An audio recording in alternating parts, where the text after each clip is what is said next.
You are listening to a podcast from JoetteCalabrese.com, where nationally certified American homeopath, public speaker, and author Joette Calabrese shares her passion for helping families stay healthy through homeopathy and nutrient-dense nutrition.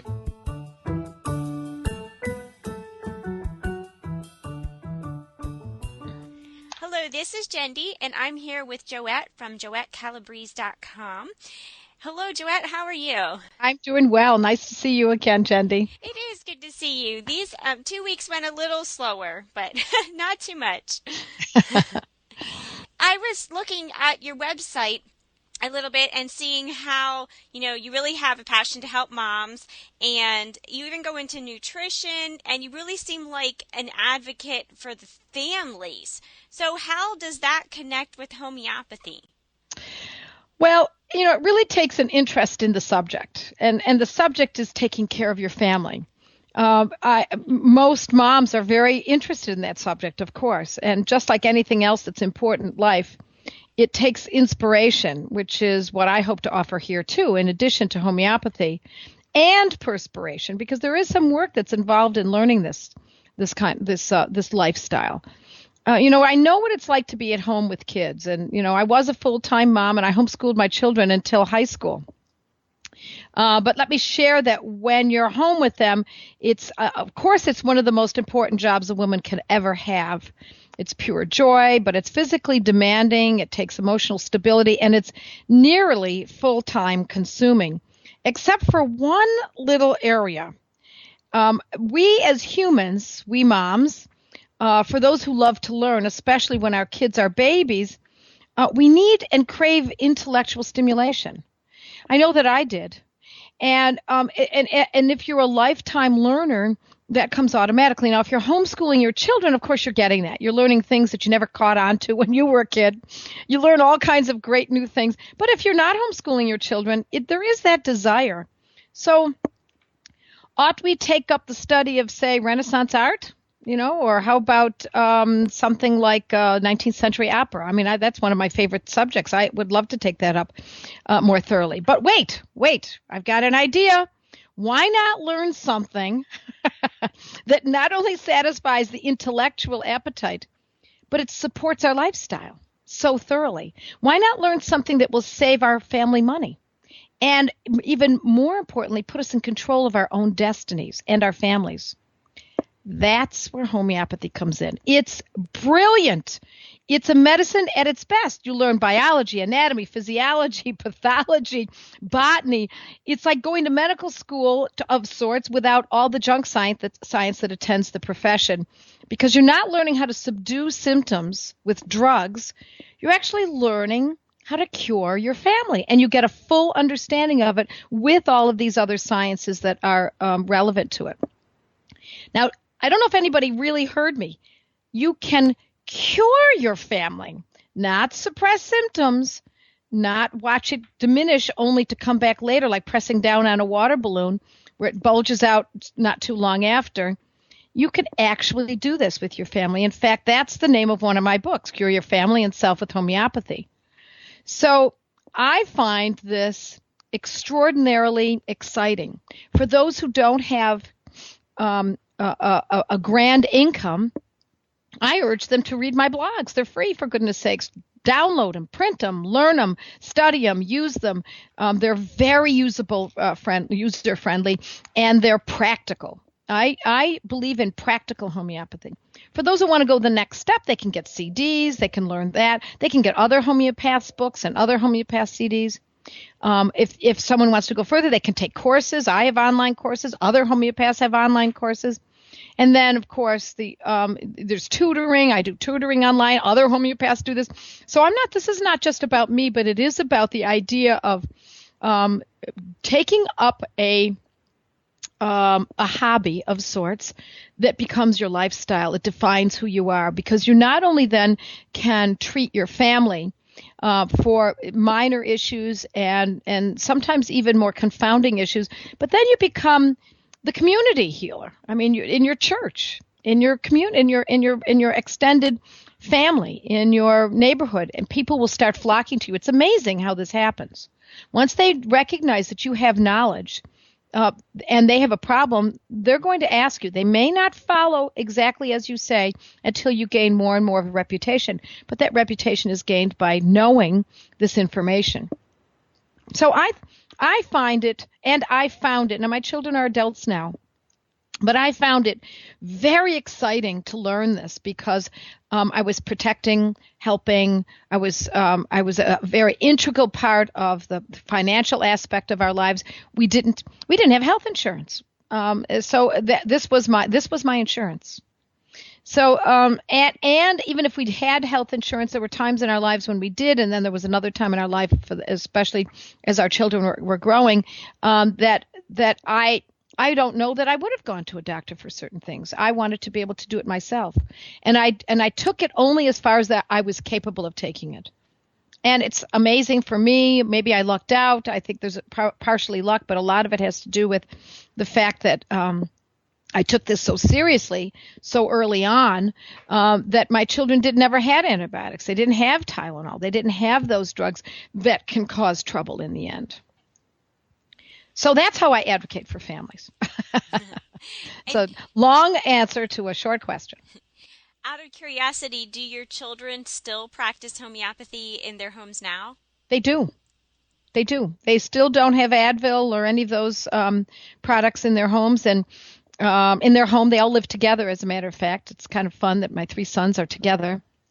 And they cook from scratch, and they make full meals every night, and they actually eat together every night. It's really very nice. I'm really happy that it's worked out that way. I don't know how long that'll last. You know, they each have to go their own ways eventually, but at least at this point, they've taken it on. Yes.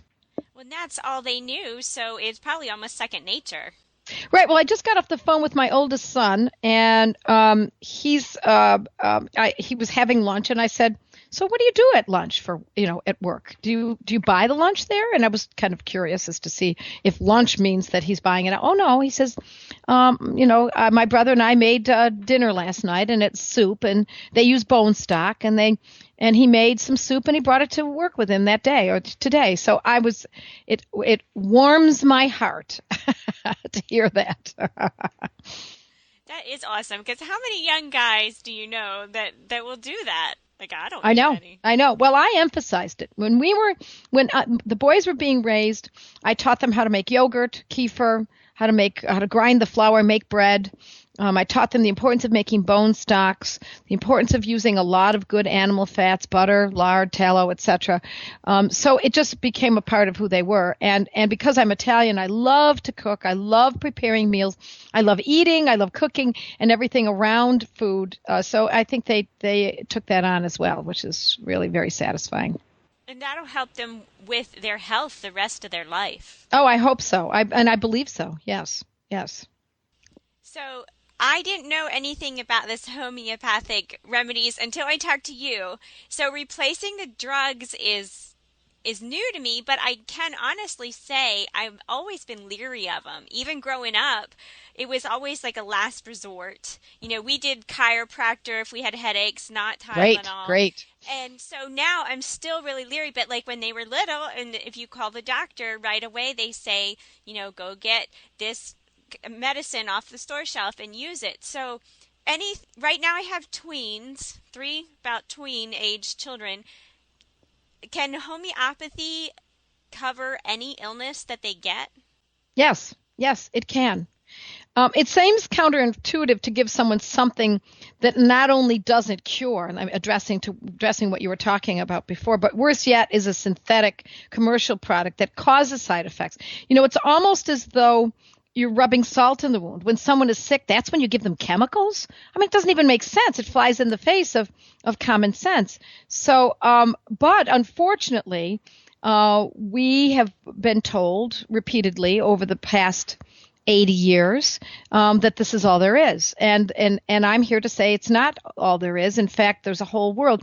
You know how when the first time you go snorkeling or scuba diving, you knew that under that water there was a luscious world of color and depth and excitement. But it's not until you put that mask on and you go down, or you lay on the surface and float on the surface, and you see it and you experience it yourself firsthand, that you realize the depth and breadth of what's under that water on a coral reef, for example. That's what it is to get involved in homeopathy. You knew that there had to be another way. Intuitively, we all know there's got to be another way. I mean, this stuff, these drugs are problematic at best. So there had to be another way. Would God make it so difficult for us to be able to take care of our families that we have to use something that has blue dyes and unpronounceable ingredients? No, there is another way. And so that's homeopathy. And that world is, once we put our goggles and mask on, we'll see a whole new world. So, it doesn't take long for us to figure out that the drugs are not going to cure, and we don't kick someone when they're down. So, and it also is not uncommon for folks to start questioning, just like you did, that you wonder, is the emperor wearing clothing? After a while, you start seeing that he's naked. Wait a minute, this has been false all this time. And I think I said earlier in other podcasts, it's not as that I believe that all of modern medicine is unworthy, but I would say certainly surgery, and I think I've talked about this before, is incredible, and what they've done with surgical procedures is downright remarkable. But when it comes to mothering a child and taking care of ear infections and, otitis media, conjunctivitis, strep throat, bee stings, injuries that are not terribly serious. The list goes on and on. Sickness after having eaten the wrong foods, or a post-Halloween stomach ache or diarrhea or something. That's something every mother can take care of. There's absolutely no doubt in my mind. Not only do I know this personally and having raised my children this way, but I've been teaching this for 28 years, close to 28 years. And I've taught it in many arenas, in schools and in churches and educational institutions and colleges.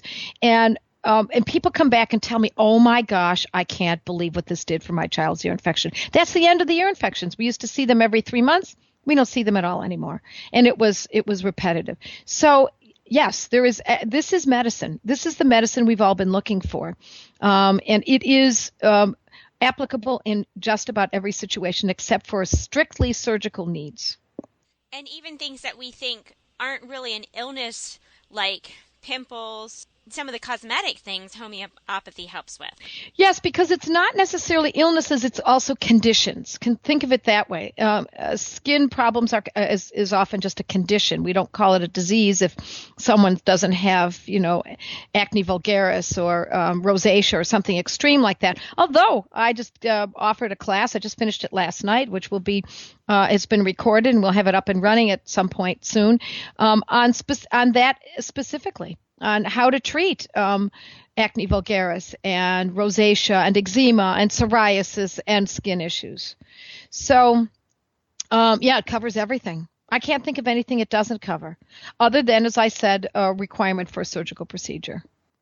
Yeah, and especially if you're a family that's really watching your budget, when you have something like that, you don't necessarily go to a dermatologist for it because It costs extra time, extra money. Oh, how about that time? How about that time? Can you imagine? I mean, I've thought about it, and I've talked to other people who spend a lot of time in doctors' offices. Usually it's the elderly, and it's very sad to me because it's a lifestyle that it becomes myopic. All they can think about is the next doctor appointment, and that almost becomes their outing. It's depressing. I've seen it happen too many times. I've seen it in my elderly relatives. Thankfully, my parents are not caught up on that conveyor belt. Partially because my mother was of this ilk as well. My mother was not unlike your mother. We went to chiropractors, who I believe in, by the way. I believe very strongly in chiropractic. I think everyone should have a good chiropractor. And my mother made our food from scratch. I mean, not that we didn't have Oreos and potato chips once in a while, but for the most part, everything was made from scratch because she was at home tending her children. And there it was, a nice dinner every night. And so between that and my mother eschewing the idea of drugs in the first place, my grandparents were from Sicily, and when they came to this country, and I don't believe that it's all that unusual, but when they came to this country, they were suspicious of doctors. They were suspicious that when you went to the hospital, you went there to die. And of course, now it was a different time. It was back in the 1920s, 1930s, etc. But they were very suspicious of their nostrums, and they wanted to use their own ways. So my mother took that up. She's now in her late 80s, and I was raised that way myself, even though we did succumb to drugs. There's no doubt about it. Because we didn't have these other tools. But you see, homeopathy offers the tool.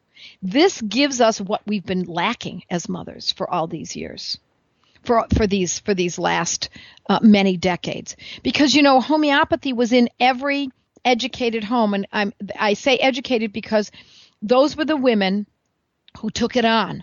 Louisa May Alcott wrote about it in Little Women.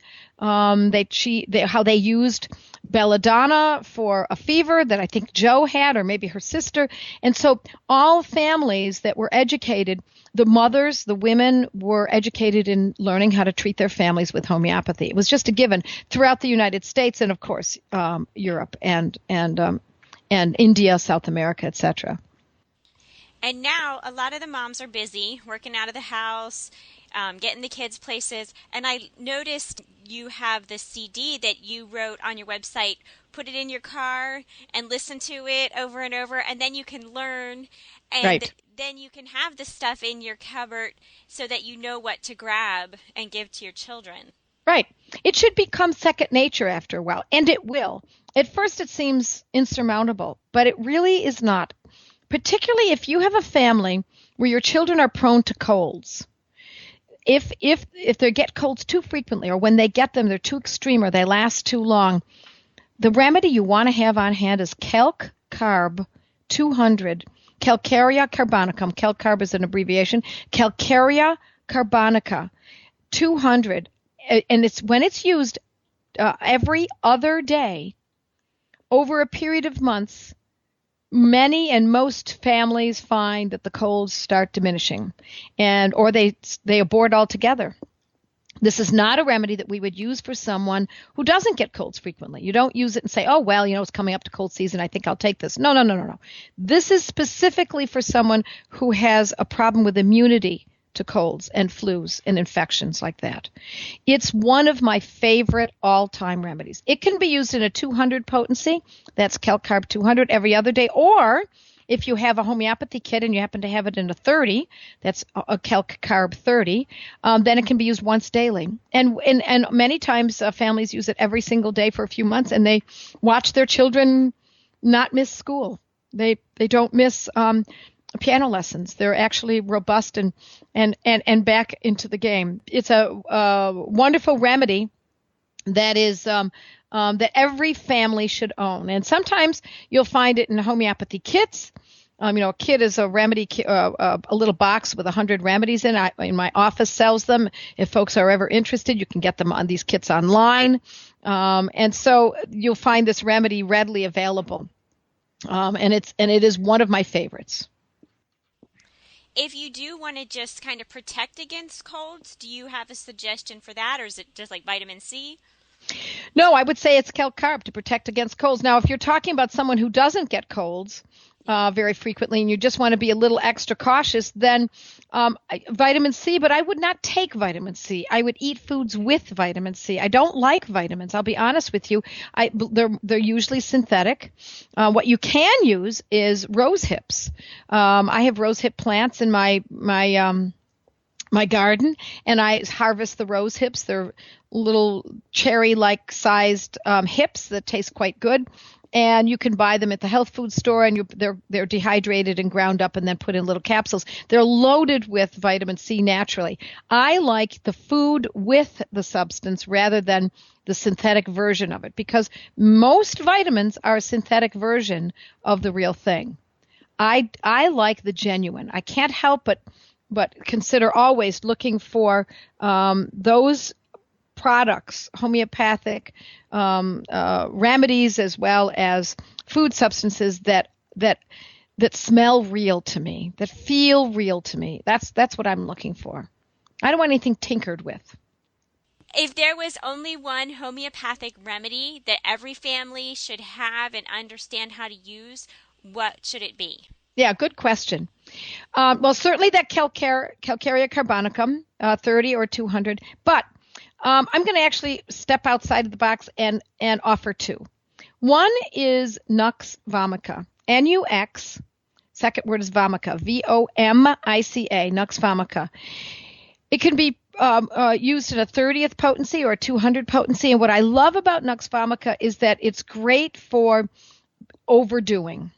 So too much candy from Halloween, too much food after Thanksgiving, too much alcohol in an adult after New Year's Eve, overstressing, becoming overwhelmed by city life or fast-paced life. It's excellent for husbands because they have so much responsibility and they often work very, very hard in an intellectual setting. If it's not an intellectual setting, it might not be quite as useful. It's great for kids when they overstudy, when they're worried too much about exams and they start getting stomach or gastrointestinal issues such as constipation or diarrhea or both, and alternating between both. So I love Nux vomica. I actually tell a story about Nux vomica because it's great for hangovers. And when my sons were younger, you may already know this story, when my sons were younger, they knew homeopathy. I taught it to them as part of their homeschooling curriculum. And Nux vomica was one of them. And they quickly learned that Nux vomica is for hangovers. And so when they got to the age where they were interested in drinking alcohol, I hid all the Nux vomica.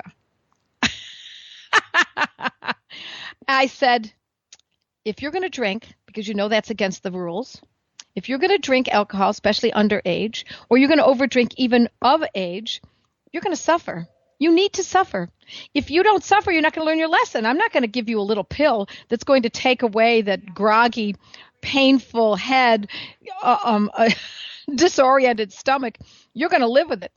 Well, I thought that I was successful in this, but then one day I found in one of my son's cars a bottle of Nux vomica. He had gone out and bought one. But I took it. We mothers have that prerogative. So Nux vomica, Calcarea carbonicum, and there's one more. And this is the one most people learn when they first start learning homeopathy. It's Arnica montana, Arnica, Arnica montana, like the state of Montana. It's a fabulous remedy for injuries. Injuries to the head. I like 200 potency for that. Injuries to soft parts. Injuries even before surgery, after surgery. For broken bones, for ecchymosis, which is black and blue, particularly after surgery and any injuries after. It's great for sports injuries. And so those are my top three. I've got so many more, of course. I mean, I could go on all day, but we can start with those three. Now, the Nux vomica, like you said, it's for stress and worry. Like if a family is stressing about moving or finances or something, like how often should you take it? The more extreme the condition, the more frequently you would take it. So if it's very extreme, someone is vomiting relentlessly, for example, then it would be, say, every hour or two. If it's not so extreme and they're feeling just logy and out of sorts, then it might be twice a day. So and anywhere in between would be a consideration. Yeah, my 10-year-old daughter, when we have something big that's going to happen, she tends to stress the day before, and I recognize that, know that, and just try to calm her down, but this is something that would help? It's possible that it would. I'm not going to say it is not specific for that. It's more when they overstudy. So they've overworked their brain, and now their body is paying for it, particularly if it's a gastrointestinal reaction. Okay. What would be your parting advice for moms and families that we can take to the bank? Okay. Well, I believe that knowing how to cure your family is the epitome of womanhood. It's the essence of who we are. It's what we do best. It comes from us deep on a soul level. And when you learn how to do this, it's what I would call parental exceptionalism. This is what takes us to the next level of parenting. This is what puts us in a class on our own. This makes us the kind of parent that gives us a legacy, more than just the love, training them up properly, teaching them what's important in life, but it also teaches them how to then teach their children so that we can break this cycle of drug after drug after drug for even minor or major issues. So those are my parting words. Thank you so much. Thank you for teaching and for being an example of it. Oh, well, thank you for noticing. Yeah, it's a pleasure. Thank you. Thank you for listening to this podcast with Joette Calabrese. If you liked it, please share it with your friends.